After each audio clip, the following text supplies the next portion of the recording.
ರಾಷ್ಟ್ರ ರಾಜಕೀಯದಲ್ಲಿ ಈಗ ಒಂದು ದೊಡ್ಡ ವಾಕ್ಸಮರ ನಡೀತಾ ಇದೆ. ಎಐಸಿಸಿ ಅಧ್ಯಕ್ಷ ಮಲ್ಲಿಕಾರ್ಜುನ್ ಖರ್ಗೆ ಅವರ ಬಗ್ಗೆ ಅಸ್ಸಾಂನ ಮುಖ್ಯಮಂತ್ರಿ ಹಿಮಂತ್ ಬಿಸ್ವ ಶರ್ಮಾ ನೀಡಿರುವ ಒಂದು ಹೇಳಿಕೆ ಈಗ ತೀವ್ರ ಸ್ವರೂಪವನ್ನ ಪಡೆದುಕೊಂಡಿದೆ. ಈ ಹೇಳಿಕೆಯನ್ನ ಖಂಡಿಸಿರುವ ಕರ್ನಾಟಕದ ಉಪಮುಖ್ಯಮಂತ್ರಿ ಡಿಕೆ ಶಿವಕುಮಾರ್ ಅವರು ಶರ್ಮಾ ಅವರು ತಕ್ಷಣವೇ ಕ್ಷಮೆಯಾಚಿಸಬೇಕು ಎಂದು ಗುಡುಗಿದ್ದಾರೆ. ಅಷ್ಟಕ್ಕೂ ಹಿಮಂತ್ ಬಿಸ್ವ ಶರ್ಮಾ ಹೇಳಿದ್ದೇನು, ಡಿಕೆ ಶಿವಕುಮಾರ್ ಅವರು ಅಸ್ಸಾಂನ ಮುಖ್ಯಮಂತ್ರಿಗೆ ಎಚ್ಚರಿಕೆ ನೀಡಿದ್ಯಾಕೆ, ಈ ಇಡೀ ವಿವಾದದ ಅಸಲಿ ಕತೆ ಏನು ಅನ್ನೋ ಬಗ್ಗೆ ಒಂದು ವಿಶೇಷ ವರದಿ ಇದೆ, ಬನ್ನಿ ನೋಡ್ತಾ ಹೋಗೋಣ. ಸ್ನೇಹಿತರೆ, 2026ರ ಭಾರತದ ರಾಜಕೀಯವು ಅತ್ಯಂತ ತೀವ್ರತರವಾದ ಮತ್ತು ಚರ್ಚಾಸ್ಪದ ವಾಕ್ಸಮರಗಳಿಗೆ ಸಾಕ್ಷಿಯಾಗ್ತಾ ಇದೆ. ವಿಶೇಷವಾಗಿ ಅಸ್ಸಾಂ, ಕೇರಳ, ಪಶ್ಚಿಮ ಬಂಗಾಳ ಮತ್ತು ತಮಿಳುನಾಡಿನ ವಿಧಾನಸಭೆ ಚುನಾವಣೆಗಳ ಹೊಸ್ತಿಲಿನಲ್ಲಿ ಪ್ರಮುಖ ರಾಜಕೀಯ ನಾಯಕರ ನಡುವೆ ನಡೀತಾ ಇರುವ ವೈಯಕ್ತಿಕ ಚರ್ಚೆಗಳು, ವಾಕ್ಸಮರಗಳು ರಾಷ್ಟ್ರೀಯ ಮಟ್ಟದ ವಿವಾದಗಳಾಗಿ ರೂಪಾಂತರಗೊಂಡಿವೆ. ಈ ವಿವಾದದ ಅತ್ಯಂತ ಗಮನಾರ್ಹ ಘಟನೆ ಎಂದರೆ ಅಸ್ಸಾಂನ ಮುಖ್ಯಮಂತ್ರಿ ಹಿಮಂತ್ ಬಿಸ್ವ ಶರ್ಮಾ ಅವರು ಎಐಸಿಸಿ ಅಧ್ಯಕ್ಷರು ಮತ್ತು ರಾಜ್ಯಸಭೆಯ ವಿರೋಧ ಪಕ್ಷದ ನಾಯಕರಾದ ಮಲ್ಲಿಕಾರ್ಜುನ್ ಖರ್ಗೆ ಅವರ ವಿರುದ್ಧ ನೀಡಿದ ಅವಹೇಳನಕಾರಿ ಹೇಳಿಕೆ. ಈ ಒಂದು ಹೇಳಿಕೆಯು ಕೇವಲ ಅಸ್ಸಾಂ ಚುನಾವಣಾ ಕಣಕ್ಕೆ ಸೀಮಿತವಾಗದೆ ದೇಶದಾದ್ಯಂತ, ಅದರಲ್ಲೂ ಕರ್ನಾಟಕದ ಪ್ರಬಲ ನಾಯಕ ಮತ್ತು ಉಪಮುಖ್ಯಮಂತ್ರಿ ಡಿಕೆ ಶಿವಕುಮಾರ್ ಅವರ ತೀಕ್ಷ್ಣ ಪ್ರತಿಕ್ರಿಯೆಗೆ ಕಾರಣವಾಯಿತು. ಡಿಕೆ ಶಿವಕುಮಾರ್ ಅವರು ಈ ಘಟನೆಯನ್ನ ರಾಷ್ಟ್ರದ ಹಿರಿಯ ನಾಯಕನಿಗೆ ಮತ್ತು ದಲಿತ ಸಮುದಾಯಕ್ಕೆ ಮಾಡಿದ ಅಪಮಾನ ಎಂದು ಬಣ್ಣಿಸಿ ಹಿಮಂತ್ ಬಿಸ್ವ ಶರ್ಮಾ ಅವರು ಈ ಕೂಡಲೇ ಕ್ಷಮೆಯಾಚಿಸಬೇಕು ಎಂದು ಒತ್ತಾಯಿಸಿದರು. ಸ್ನೇಹಿತರೆ, ಯಾವುದೇ ರಾಜಕೀಯ ವಿವಾದವು ಶೂನ್ಯದಿಂದ ಸೃಷ್ಟಿಯಾಗುವುದಿಲ್ಲ. ಹಿಮಂತ್ ಬಿಸ್ವ ಶರ್ಮಾ ಮತ್ತು ಮಲ್ಲಿಕಾರ್ಜುನ್ ಖರ್ಗೆ ಅವರ ನಡುವಿನ ಈ ಸಂಘರ್ಷಕ್ಕೆ ಅಸ್ಸಾಂನ ಮುಖ್ಯಮಂತ್ರಿಯವರ ಕುಟುಂಬದ ಮೇಲೆ ಕಾಂಗ್ರೆಸ್ ಮಾಡಿದ ಗಂಭೀರ ಆರೋಪಗಳು ಕಾರಣವಾದವು, ಪ್ರಚೋದನೆಯಾದವು. ಕಾಂಗ್ರೆಸ್ ವಕ್ತಾರ ಪವನ್ ಖೇರಾ ಮತ್ತು ಅಸ್ಸಾಂ ಪ್ರದೇಶ ಕಾಂಗ್ರೆಸ್ ಅಧ್ಯಕ್ಷ ಗೌರವ್ ಅವರು ಹಿಮಂತ್ ಬಿಸ್ವ ಶರ್ಮಾ ಅವರ ಪತ್ನಿ ರಿಂಕಿ ಶರ್ಮಾ ಅವರ ವಿರುದ್ಧ ಗಂಭೀರ ಆರ್ಥಿಕ ಅಕ್ರಮಗಳ ಆರೋಪವನ್ನು ಹೊರಿಸಿದರು. ಕಾಂಗ್ರೆಸ್ ನಾಯಕರ ಪ್ರಕಾರ ರಿಂಕಿ ಶರ್ಮಾ ಅವರು ಭಾರತ, ಯುಎಇ ಮತ್ತು ಈಜಿಪ್ಟ್ನ 3 ಪಾಸ್ಪೋರ್ಟ್ಗಳನ್ನು ಹೊಂದಿದ್ದಾರೆ ಎನ್ನಲಾಗಿತ್ತು. ಇದಲ್ಲದೆ ಇವರು ದುಬೈನಲ್ಲಿ ರಹಸ್ಯ ಆಸ್ತಿಗಳನ್ನು ಮತ್ತು ಅಮೆರಿಕದಲ್ಲಿ ಅಘೋಷಿತ ಕಂಪನಿಗಳನ್ನು ಹೊಂದಿದ್ದಾರೆ ಎಂದು ಆರೋಪಿಸಲಾಯಿತು. ಈ ಆರೋಪಗಳನ್ನು ಆಧರಿಸಿ ಮಲ್ಲಿಕಾರ್ಜುನ್ ಖರ್ಗೆ ಅವರು ಕೇಂದ್ರ ತನಿಖಾ ಸಂಸ್ಥೆಗಳ ಮೂಲಕ ತನಿಖೆ ನಡೆಸುವಂತೆ ಆಗ್ರಹಿಸಿದರು. ಕೇಂದ್ರ ಏಜೆನ್ಸಿಗಳು ಕೇವಲ ವಿರೋಧ ಪಕ್ಷದ ನಾಯಕರನ್ನ ಗುರಿಪಡಿಸದೆ ಆಡಳಿತದ ನಾಯಕರ ಮೇಲಿನ ಇಂತಹ ಗಂಭೀರ ಆರೋಪಗಳನ್ನು ತನಿಖೆ ಮಾಡಬೇಕು ಎಂದು ಖರ್ಗೆ ಅವರು ವಾದಿಸಿದರು. ಈ ಹಿನ್ನೆಲೆಯಲ್ಲಿ ಮಲ್ಲಿಕಾರ್ಜುನ್ ಖರ್ಗೆ ಅವರ ತನಿಖೆಯ ಆಗ್ರಹವು ಹಿಮಂತ್ ಬಿಸ್ವ ಶರ್ಮಾ ಅವರ ಆಕ್ರೋಶಕ್ಕೆ ಕಾರಣವಾಯಿತು. ಶರ್ಮಾ ಅವರು ಈ ಆರೋಪಗಳನ್ನು ಪಾಕಿಸ್ತಾನಿ ಪ್ರೇರಿತ ಮಾಹಿತಿ ಎಂದು ತಳ್ಳಿಹಾಕಿದರು ಮತ್ತು ಕಾಂಗ್ರೆಸ್ ನಾಯಕರು ಚುನಾವಣೆಯ ಮೇಲೆ ಪ್ರಭಾವ ಬೀರಲು ನಕಲಿ ದಾಖಲೆಗಳನ್ನು ಸೃಷ್ಟಿಸ್ತಾ ಇದ್ದಾರೆ ಎಂದು ಆರೋಪಿಸಿದರು. ಸ್ನೇಹಿತರೆ, ಏಪ್ರಿಲ್ 7ರಂದು ನಡೆದ ಚುನಾವಣಾ ಪ್ರಚಾರದ ಸಂದರ್ಭದಲ್ಲಿ ಹಿಮಂತ್ ಬಿಸ್ವ ಶರ್ಮಾ ಅವರು ಮಲ್ಲಿಕಾರ್ಜುನ್ ಖರ್ಗೆ ಅವರ ವಿರುದ್ಧ ವಯಸ್ಸು ಮತ್ತು ಮಾನಸಿಕ ಸ್ಥಿತಿಯನ್ನ ಉಲ್ಲೇಖಿಸಿ ಹೇಳಿಕೆಯನ್ನ ನೀಡಿದರು. ಇದು ರಾಷ್ಟ್ರದಾದ್ಯಂತ ತೀವ್ರ ಆಕ್ರೋಶಕ್ಕೆ ಕಾರಣವಾಯಿತು. ಶರ್ಮಾ ಅವರು ಹೇಳಿದ್ದೇನು ಅಂದ್ರೆ, ಖರ್ಗೆ ಅವರಿಗೆ ವಯಸ್ಸಾಗಿದೆ ಮತ್ತು ಅವರು ಪಾಗಲ್, ಹುಚ್ಚನಂತೆ ಮಾತನಾಡ್ತಾ ಇದ್ದಾರೆ. ನೀವು ಮೊದಲು ಜನರ ಮೇಲೆ ಇಲ್ಲ ಸಲ್ಲದ ಆರೋಪ ಮಾಡಿ ಅಪಮಾನಿಸ್ತೀರಿ, ಆಮೇಲೆ ಅದರ ಪರಿಶೀಲನೆಗಾಗಿ ವಿದೇಶಾಂಗ ಸಚಿವರನ್ನ ಕೇಳುತ್ತೇನೆ ಎನ್ನುತ್ತೀರಾ. ಶರ್ಮಾ ಅವರ ಈ ಹೇಳಿಕೆಯು 2 ಮುಖ್ಯ ಆಯಾಮಗಳನ್ನು ಹೊಂದಿತ್ತು. ಮೊದಲನೇದು ವಯೋಸಹಜದ ಪೂರ್ವಗ್ರಹ. ಖರ್ಗೆ ಅವರ ದೀರ್ಘಕಾಲದ ಅನುಭವವನ್ನ ಗೌರವಿಸುವ ಬದಲು ಅವರ ವಯಸ್ಸನ್ನ ದೌರ್ಬಲ್ಯವೆಂದು ಬಿಂಬಿಸಲು ಶರ್ಮಾ ಪ್ರಯತ್ನಿಸಿದ್ರು.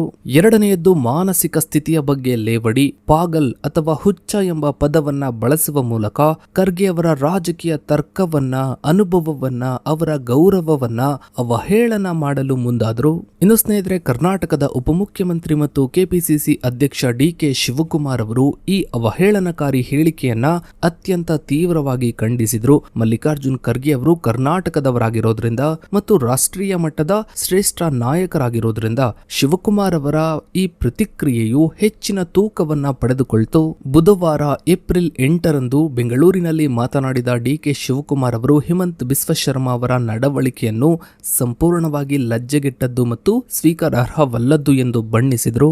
ರಾಜಕೀಯ ಘನತೆ. ಮಲ್ಲಿಕಾರ್ಜುನ್ ಖರ್ಗೆ ಅವರು 5 ದಶಕಗಳಿಗೂ ಹೆಚ್ಚು ಕಾಲ, ಅಂದ್ರೆ 50 ವರ್ಷಗಳಿಗಿಂತಲೂ ಹೆಚ್ಚು ಕಾಲ ಸಾರ್ವಜನಿಕ ಜೀವನದಲ್ಲಿ ಸೇವೆ ಸಲ್ಲಿಸಿದ ಹಿರಿಯ ರಾಜತಾಂತ್ರಿಕರು ಅಂತಹ ನಾಯಕರನ್ನ ಉದ್ದೇಶಿಸಿ ಇಂತಹ ಕೀಳು ಮಟ್ಟದ ಭಾಷೆಯನ್ನ ಬಳಸುವುದು ದೇಶದ ರಾಜಕೀಯ ಸಂಸ್ಕೃತಿಯನ್ನ ಅಧೋಗತಿಗೆ ತಳ್ಳುತ್ತದೆ ಎಂದು ಶಿವಕುಮಾರ್ ವಾದಿಸಿದರು.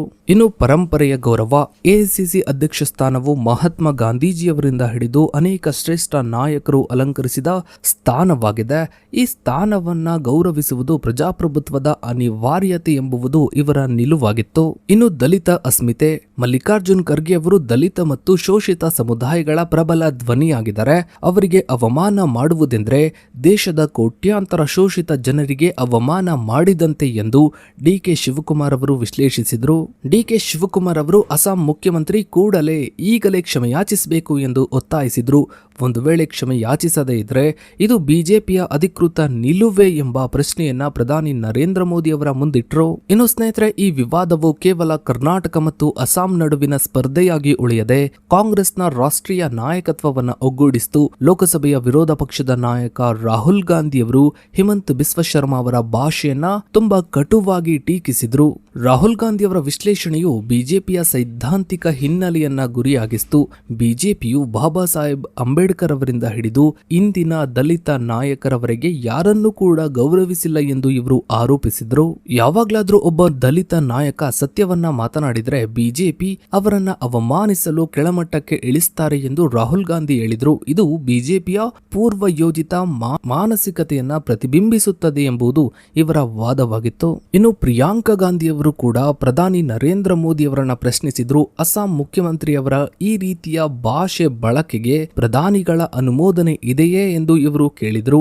ದೇಶದ ಕೋಟ್ಯಾಂತರ ಶೋಷಿತ ವರ್ಗಗಳ ಪ್ರತಿನಿಧಿಯಾಗಿರುವ ಖರ್ಗೆ ಅವರಿಗೆ ಮಾಡಿದ ಅವಮಾನವು ಭಾರತದ ಪ್ರಜಾಪ್ರಭುತ್ವದ ಮೌಲ್ಯಗಳಿಗೆ ವಿರುದ್ಧವಾಗಿದೆ ಎಂದು ಇವರು ಪ್ರತಿಪಾದಿಸಿದರು. ಇನ್ನು ಸ್ನೇಹಿತರೆ, ಬಿಜೆಪಿ ಮತ್ತು ಆರ್ಎಸ್ಎಸ್ ಸಂಘಟನೆಗಳು ಈ ವಿವಾದಕ್ಕೆ ಪ್ರತಿಯಾಗಿ ಮಲ್ಲಿಕಾರ್ಜುನ್ ಖರ್ಗೆ ಅವರು ನೀಡಿದ್ದ ಹಳೆಯ ಹೇಳಿಕೆಯನ್ನ ಮುನ್ನೆಲೆಗೆ ತಂದ್ವು. ಚುನಾವಣಾ ಪ್ರಚಾರವೊಂದರಲ್ಲಿ ಖರ್ಗೆ ಅವರು ಆರ್ಎಸ್ಎಸ್ ಮತ್ತು ಬಿಜೆಪಿಯ ಸಿದ್ಧಾಂತವನ್ನು ವಿಷಸರ್ಪಕ್ಕೆ ಹೋಲಿಸಿದ್ರು ಎಂಬುದು ಬಿಜೆಪಿಯ ಆರೋಪವಾಗಿತ್ತು. ಅಸ್ಸಾಂನ ಪೊಲೀಸ್ ಠಾಣೆಗಳಲ್ಲಿ, ದೆಹಲಿಯ ಪೊಲೀಸ್ ಠಾಣೆಗಳಲ್ಲಿ ಆರ್ಎಸ್ಎಸ್ ಕಾರ್ಯಕರ್ತರು ಹಾಗೂ ಬಿಜೆಪಿಯ ಸದಸ್ಯರು ಖರ್ಗೆ ಅವರ ವಿರುದ್ಧ ದೂರನ್ನ ದಾಖಲಿಸಿದ್ರು. ಖರ್ಗೆ ಅವರು ತಮ್ಮ ಭಾಷಣದಲ್ಲಿ ನಿಮ್ಮ ಮುಂದೆ ವಿಷಸರ್ಪವಿದ್ದರೆ ಅದನ್ನ ಕೊಲ್ಲುವುದು ನಿಮ್ಮ ಕರ್ತವ್ಯ ಎಂಬರ್ಥದ ಮಾತುಗಳನ್ನಾಡಿದ್ರು. ಇದು ಹಿಂಸೆಗೆ ಪ್ರಚೋದನೆ ನೀಡುವಂತಿದೆ ಎಂದು ಆರ್ಎಸ್ಎಸ್ ಹಾಗೂ ಬಿಜೆಪಿ ವಾದಿಸಿತು. ಇನ್ನು ಸ್ನೇಹಿತರೆ, ಈ ಒಂದು ಘಟನೆಯು ಅಸ್ಸಾಂನಲ್ಲಿ ಏಪ್ರಿಲ್ 9ರಂದು ನಡೆದಿರುವ ವಿಧಾನಸಭಾ ಚುನಾವಣೆಯ ಮೇಲೆ ನೇರ ಪ್ರಭಾವ ಬೀರಿತ್ತು. ಅಸ್ಸಾಂನ 126 ಕ್ಷೇತ್ರಗಳಲ್ಲಿ ನಡೆದಿರುವ ಈ ಚುನಾವಣೆ ಬಿಜೆಪಿಗೆ ಪ್ರತಿಷ್ಠೆಯ ಕಣವಾಗಿತ್ತು. ಹಿಮಂತ್ ಬಿಸ್ವ ಶರ್ಮಾ ಅವರು ಇಂತಹ ತೀಕ್ಷ್ಣ ದಾಳಿಗಳ ಮೂಲಕ ಮತದಾರರನ್ನ ಧ್ರುವೀಕರಿಸಲು ಪ್ರಯತ್ನಿಸುತ್ತಿದ್ದಾರೆ ಎಂಬ ವಿಶ್ಲೇಷಣೆಗಳು ಕೂಡ ಕೇಳಿ ಬಂದವು. ಒಟ್ಟಾರೆಯಾಗಿ ಅಧಿಕಾರಕ್ಕಾಗಿ ಕಾಂಗ್ರೆಸ್ ಮತ್ತು ಬಿಜೆಪಿಯ ನಡುವೆ ತುಂಬಾ ದೊಡ್ಡ ಮಟ್ಟದ ವಾಕ್ಸಮರವೇ ನಡೀತಾ ಇದೆ. ಸೊ ಇದಾಗಿತ್ತು ಸ್ನೇಹಿತರೆ ಇವತ್ತಿನ ಈ ಒಂದು ವಿಡಿಯೋದ ಬಗ್ಗೆ ನಿಮ್ಮ ಅನಿಸಿಕೆ ಅಭಿಪ್ರಾಯಗಳನ್ನ ತಪ್ಪದೇ ಕಮೆಂಟ್ ಸೆಕ್ಷನ್ ಅಲ್ಲಿ ಕಮೆಂಟ್ ಮಾಡಿ. ಹಾಗೆ ವಿಡಿಯೋಗೊಂದು ಲೈಕ್ ಮಾಡ್ತಾ ವಿಡಿಯೋನ ಆದಷ್ಟು ಎಲ್ಲ ಕಡೆ ಶೇರ್ ಮಾಡಿ. ನೀವಿನ್ನು ನಮ್ಮ ಚಾನಲ್ಗೆ ಸಬ್ಸ್ಕ್ರೈಬ್ ಆಗಿಲ್ಲ ಅಂದ್ರೆ ಕೆಳಗಡೆ ಕಾಣ್ತಾ ಇರೋ ಸಬ್ಸ್ಕ್ರೈಬ್ ಬಟನ್ ಕ್ಲಿಕ್ ಮಾಡಿ. ಹಾಗೆ ಪಕ್ಕದಲ್ಲಿ ಕಾಣೋ ಬೆಲ್ ಐಕಾನ್ ಕೂಡ ಕ್ಲಿಕ್ ಮಾಡಿ. Thanks for